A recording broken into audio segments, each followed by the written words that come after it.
Hello friends, welcome to my channel just simple blog. তো বন্ধুরা, আজকে তোমাদের দেখাতে চলেছি যে মাছের মাথা দিয়ে কচুর শাক কিভাবে রান্না করবেন। তো প্রথমে কচুর শাকটা তোমাদের দেখালাম, আমাদের জমিতে হয়েছে। কচুর শাকগুলো তুলে নিয়ে এসে সেগুলো কুচি কুচি করে কেটে রাখতে হবে। আর ওই হলো মাছের মাথা। প্রথমে কড়াইতে জল দিতে হবে, জলটাকে গরম করার জন্য। দিয়ে যে কচুর শাকগুলো কেটে রাখা হয়েছিল সেই কচুর শাকটা দিয়ে এবং তার উপরে কুচি কুচি করে রাখা পেঁয়াজ দিতে হবে। তারপরে দিয়ে দিতে হবে পরিমাণ মতন হলুদ।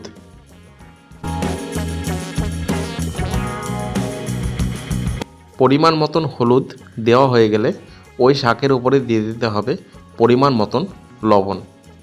দিয়ে ভালো করে নেড়ে দিতে হবে যাতে লবণ, হলুদ, পেঁয়াজ এবং শাক একসঙ্গে ভালোভাবে সেদ্ধ হয়।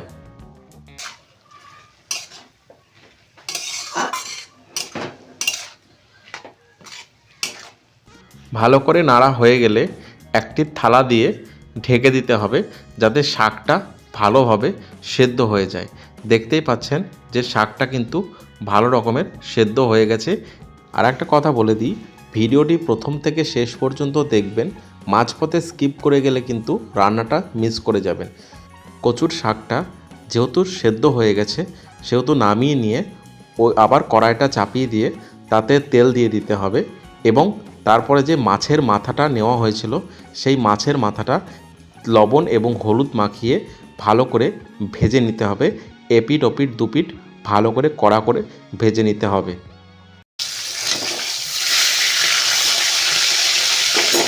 মাছের মাথাটা যখন ভাজবেন অবশ্যই সাবধানতা অবলম্বন করে মাছের মাথাটা কিন্তু ভাজতে হবে, কারণ গরম তেলে মাছের মাথা দিলে মাছের যে চোখটা সেটা কিন্তু ফাটে। তো সেই ক্ষেত্রে তেল ছিটকানোর সম্ভাবনা থাকে, তাই সাবধানতা অবলম্বন করে কাজটি করতে হবে। তো মাছের মাথা ভাজা কমপ্লিট হয়ে গেছে, তো অন্য একটি পাত্রে তুলে নিতে হবে।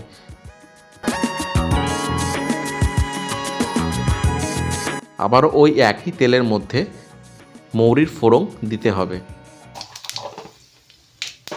এরপরে কিছু রসুন ছেঁচে নিয়ে ওর তেলের মধ্যে কিন্তু দিয়ে দিতে হবে। তার পরপরই দিয়ে দিতে হবে আদা এবং জিরে বাটা, যেটা আগে থেকে বেটে রাখা ছিল। তো ওটা পরিমাণ মতন ওই তেলের মধ্যে দিয়ে ভালো করে নাড়তে হবে। এবং এর সঙ্গে একটা জিনিস লাগবে, সেটা হচ্ছে কলাইয়ের ডাল। তো কলাইয়ের ডাল ওর মধ্যে দিয়ে দিতে হবে। এই কচুর শাক রান্নার জন্য কিন্তু কলাইয়ের ডাল মোস্ট ইম্পর্ট্যান্ট একটা জিনিস। তো ওই মশলার সঙ্গে কলাইয়ের ডাল সমস্ত কিছু মেশাতে হবে এবং একটা তেজপাতাও দিয়ে দিতে হবে। মশলাটা ভাজা হয়ে গেলে তারপরে যে কচুর শাকটা সেদ্ধ করে রাখা হয়েছিল সেটা ওর মধ্যে দিয়ে ভালো করে নাড়তে হবে।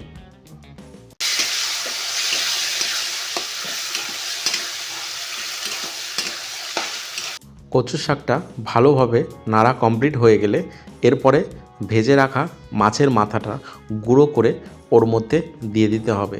দিয়ে কচুর শাকের সাথে মাছের মাথাটা ভালো করে মেশাতে হবে।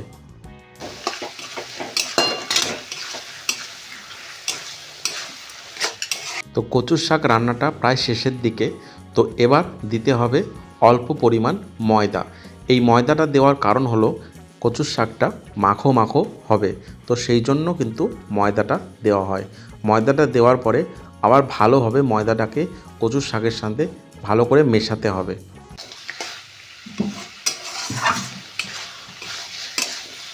এরপরে স্বাদটাকে ব্যালেন্স করার জন্য দিয়ে দিতে হবে অল্প পরিমাণ চিনি। মাছের মাথা দিয়ে কচুর শাক রান্না কিন্তু কমপ্লিট। তো এই ছিল আজকের ভিডিও।